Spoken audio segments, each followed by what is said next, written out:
उत्तर प्रदेश के हजारों छात्र छात्राएं राजस्थान के कोटा में कोचिंग के लिए जाते हैं। लॉकडाउन की वजह से हजारों छात्र छात्राएं हॉस्टल में फंसे हुए हैं। स्टूडेंट्स को वापस लाने के लिए सरकार की तरफ से बसों को कोटा के लिए रवाना किया जा रहा है। ये फैसला अभी आया है। आईएसबीटी बस स्टैंड से आगरा समेत कई डिपो को लगभग 200 बसें भेजी जा रही हैं। ये राजस्थान गवर्नमेंट के मांग पर ये जनपद आगरा से 200 बसें कोटा भेजी जा रही हैं, जहां पर वहाँ जो बच्चे लोग रुके हुए हैं उनको लाने के लिए। तो उसी का ये अरेंजमेंट किया जा रहा है कि जो रोडवेज के और पुलिस के ये लोगों को विद बैग एंड बैगेज जो है उनको भेजा जा रहा है। लंच पैकेट, पानी की बोतल, सैनिटाइजर, मास्क के साथ। कितनी बसें आगरा से जा रही हैं और किसी जिले से जा रही हैं या राज्य से? ये आगरा से 200 बसों का भी प्लान है और झांसी रेंज से भी 100 बसें जाने की जो सूचना है। अब वो टोटल मिलाकर के 300 बसों जाने का जो है प्लान बनाया गया। कितने बच्चे सर हैं वहाँ पे फंसे हुए? बच्चों की एग्जैक्ट फिगर तो नहीं है, लेकिन यह कि 25 बच्चे पर बस के हिसाब से भेजे जा रहे हैं।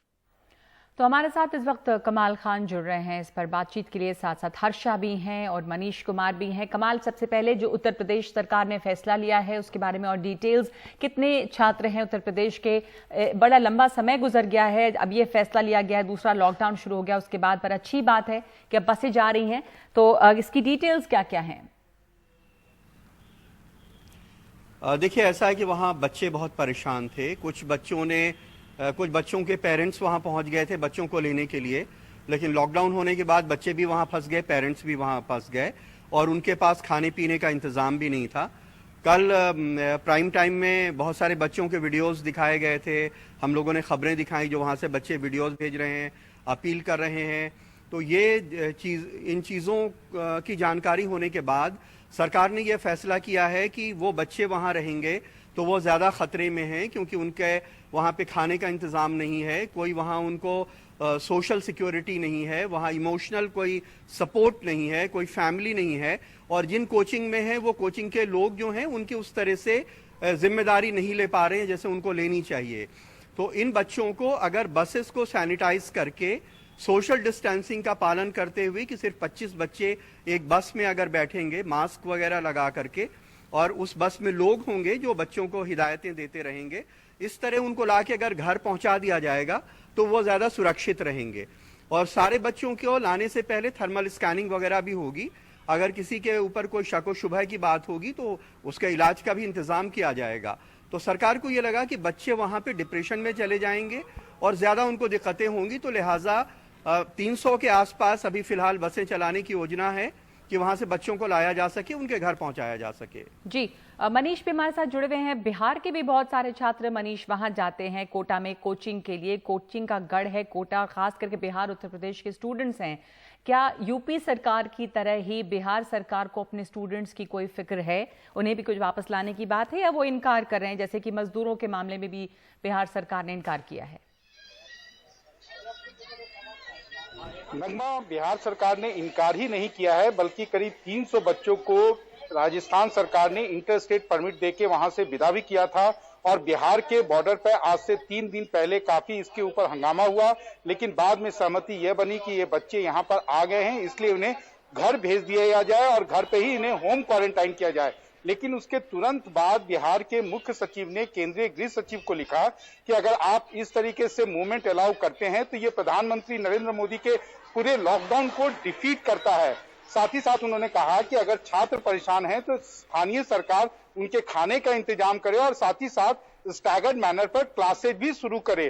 तीसरी बात, बिहार सरकार का ऑब्जेक्शन इस बात को लेकर है कि हजारों की संख्या में जब छात्र आएंगे तो उससे ना केवल उनके घर वाले, अगर कोई भी उसमें वायरस कैरी कर रहा हो तो ना केवल उनके घर वाले बल्कि स्थानीय जो जनता है, जो उनके घर के आसपास के रहने वाले लोग हैं, उनकी भी परेशानी बढ़ जाएगी।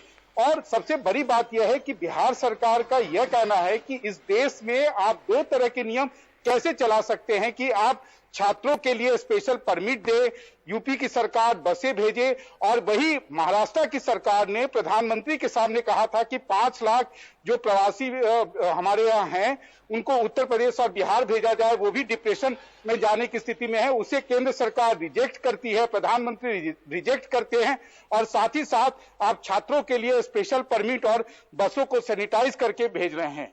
नगमा जी, कई दो तरह की दलीलों की बात हो रही है यहाँ पर। अपनी दोनों सरकार का अलग अलग इसमें तर्क है। हर्षा, आपने ये रिपोर्ट सबसे पहले हमें दिखाई थी, कोटा में जो छात्र रह रहे हैं उनकी समस्याएं, कितने छात्र हैं? बहुत सारे छात्रों से आपने बात भी की थी स्काइप से, उन्हें किस तरह की दिक्कत है? डिप्रेशन जो है, एक मानसिक तनाव, वो भी बहुत बड़ा फैक्टर इसमें था। हालांकि खाने पीने की शायद उतनी ज्यादा समस्या उन्हें नहीं हो, लेकिन घर से दूर हैं छात्र, वो परेशानी ज्यादा है। जी बिल्कुल, देखिए नगमा, ये जो आईआईटी के स्टूडेंट्स हैं, मैं कहूंगी कि इनका जो केस है वो एक अलग केस है। पहली बात हमको ये याद रखना पड़ेगा कि ये जो स्टूडेंट्स है ये सब 17 से कम उम्र की हैं, मतलब कि 14, 15, 16, 17, बहुत नाजुक एज है, टीनेजर्स हैं। दूसरा जो है, ये लोग यहाँ पर कोटा में पढ़ने आते हैं एक सबसे कठिन एग्जाम के लिए, जो IITG एग्जाम कहलाता है। बहुत हाई प्रेशर एग्जाम है। हम जानते हैं कि कितने सुसाइड केस इस एग्जाम के साथ जुड़े हुए हैं। हमने लगातार इस पे रिपोर्ट भी किया है पिछली बारों में। दूसरी बार में जो कोटा का एनवायरनमेंट है उसके बारे में हम सब लोग जानते हैं। बच्चे हॉस्टल में रहते हैं और जो एक क्लोज संपर्क होता है कोचिंग इंस्टीट्यूट से, वो इतना, मतलब एक स्कूल जैसा एनवायरनमेंट नहीं होता है। आखिरकार वो ट्यूटोरियल के लिए आते हैं, जबकि कोचिंग इंस्टीट्यूट्स बता रहे हैं कि उनका खाने पीने के लिए सब पहुंचाने की कोशिश कर रहे हैं। लेकिन जब 1.5 लाख स्टूडेंट्स वहां पे पढ़ रहे हैं तो कोचिंग इंस्टीट्यूट का हर स्टूडेंट से एक क्लोज जुड़ाव होना जो स्कूल के माहौल में होता है, वो यहाँ ट्यूटोरियल के माहौल में नहीं हो पाता है। वो उनके साथ अभी ऑनलाइन क्लासेस में जुड़ रहे हैं, डायरेक्ट संपर्क नहीं है, फोन लाइन पे है, काउंसलर से बात कर सक रहे हैं, लेकिन जो एक होम एनवायरनमेंट होता है। और दूसरा, जो ये बच्चे हैं उनको ये चिंता है कि उनका एग्जाम आगे से आगे पोस्टपोन किया जा रहा है। ऐसे में जो पहले से बच्चे एक हाई प्रेशर एनवायरनमेंट में हैं, उनको जब एग्जाम के लेकर अनसर्टेनिटी होती है, तो जो राजस्थान सरकार का, अगर आप अशोक गहलोत जी का ट्वीट पढ़ेंगे तो उन्होंने पैनिक और डिप्रेशन की बात करी है। तो वो बहुत एक तरह से सेंसिटिव है इस बात को लेकर कि ये बच्चे हैं, आखिरकार ये टीनेजर्स हैं और ये इनसिक्योर हैं। राजस्थान सरकार उनको भेजने के लिए तैयार है। तो आप देख रहे हैं कि यूपी जो गवर्नमेंट है वो उनको ले रही है। अगर बिहार गवर्नमेंट नहीं ले रही है तो राजस्थान सरकार ने ये भी कहा है कि पूरी तरह से जो बच्चे वहां पे कोटा में हैं उनके खाने पीने का और रहने का इंतजाम वहां पर हो रहा है और किया भी जाएगा आगे। जी, तो इन तमाम लोगों का इंतजाम किया जा रहा है, लेकिन इसके बावजूद छात्र जो हैं वो लौटना चाह रहे हैं अपने अपने घरों में। लेकिन बिहार सरकार का जो तर्क है, कमाल, ये फिक्र क्या उत्तर प्रदेश सरकार को, या ये डर कि ये लॉकडाउन जो है प्रधानमंत्री मोदी का, 2 तरह के कानून कैसे चलेंगे, ये जो छात्र आएंगे इन सब से और इन्फेक्शन के चांसेस बढ़ सकते हैं, इनके घर वालों को भी इनको कंटेन करना मुश्किल होगा, जो बिहार सरकार तर्क दे रही है? नहीं, देखिए, ये बात तो है ही। जो अभी बहुत सारे लाखों की तादाद में जो मजदूर वहाँ से माइग्रेट करके पैदल सफ़र करके चलते चले जा रहे हैं, बहुत सारे लोग ट्रेनों से गए और उनकी कोई स्क्रीनिंग नहीं हुई और गाँवों में पहुँच गए लॉकडाउन के आसपास। उसके बाद भी बहुत सारे लोग निकल आए। तो ये ख़तरा तो हमेशा बना रहता है, लेकिन हमें लगता है कि शायद सरकार को ये लगा होगा कि बच्चे छोटे हैं, नाजुक उम्र है, और आज के तारीख में आप ये सोचिए कि हर बड़ा इंसान डरा हुआ है। जिस तरह से कोरोना का खौफ है, जिस तरह से मौतें हो रही हैं, हम लोग फील्ड में जाते हैं, हमें कोई छू देता है तो हम डर जाते हैं। शायद आम दिनों में कोई हमें टकरा के चला जाए तो हम उसे डरेंगे नहीं, शायद ध्यान भी नहीं देंगे, लेकिन आज के तारीख में हमें कोई फील्ड में टच कर जाता है तो हम डर जाते हैं कि ये पता नहीं कौन है, इसने हमें छू दिया है, अब हमें कपड़े चेंज करने पड़ेंगे। आप सोचिए, उस ज़हनियत में जब इतने छोटे बच्चे वहां पे होंगे तो शायद सरकार को ये लगा हो कि अपने घर में ज्यादा इमोशनल, सोशल, मेंटल सिक्योरिटी उनको वहां पे मिलेगी, और अगर उनकी जांच करके उनको एक सैनिटाइज एटमॉस्फेयर में घर पहुंचा दिया जाए तो शायद वो बेहतर अपने घर में रहेंगे। बिल्कुल, पर ये बिहार सरकार को समझ में नहीं आ रहा है शायद ये तर्क। उन्होंने मजदूरों के केस में, स्टूडेंट्स के केस में ये बात वो मानने को तैयार नहीं है कि वो लोगों को वापस बुलाएं। बहुत बहुत शुक्रिया मनीष, कमाल और हर्षा इस बातचीत के लिए।